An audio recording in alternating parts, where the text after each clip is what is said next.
क्या आपको पता है जब हम बुद्ध वंदना करते हैं तब तीन रत्न बुद्ध, धम्म और संघ की शरण 3 बार गच्छामि क्यों कहते हैं? इस परंपरा की जड़ एक प्राचीन घटना में मिलती है। एक समय भगवान बुद्ध नालंदा के पावारिक आम्रवन में विहार कर रहे थे। उसी समय निर्ग्रंथ नाटपुत्र भी अपने समुदाय के साथ उसी नगर में ठहरे थे। एक दिन एक निर्ग्रंथ दीर्घ तपस्वी तथागत के पास आया। उसने बताया कि निर्ग्रंथ नाटपुत्र पाप कर्म का नहीं, केवल दंड का विधान बताते हैं और 3 दंडों में काय दंड को सबसे दोषयुक्त मानते हैं। तथागत ने कहा कि वे दंड नहीं, कर्म का विधान करते हैं और 3 कर्मों में मन कर्म को सबसे दोषयुक्त बताते हैं। जब यह बात निर्ग्रंथ नाटपुत्र को पता चली तो उन्होंने विवाद के लिए अपने शिष्य उपाली गृहपति को भेजा। लेकिन तथागत की देशना सुनकर उपाली इतना प्रभावित हुआ कि उसने उसी क्षण 3 रत्नों की शरण की प्रार्थना की।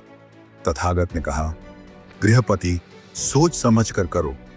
यह सुनकर उपाली और गहराई से प्रभावित हुआ। उसने दूसरी बार शरण की प्रार्थना की।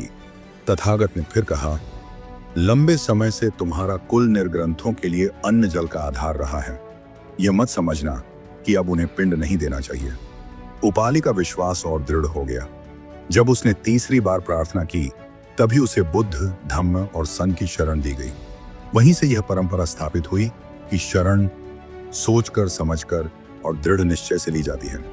सोच समझकर 3 रत्नों की शरण लेने की यह परंपरा बुद्धकालीन है।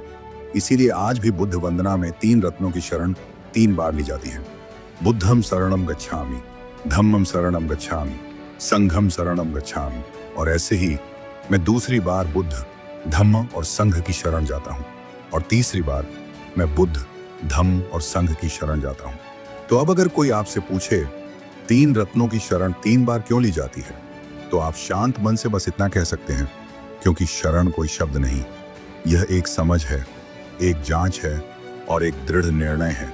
इसीलिए हम 1 बार नहीं, 2 बार नहीं, बल्कि पूरे होश और जागरूकता के साथ 3 बार बुद्ध, धम्म और संघ की शरण जाते हैं।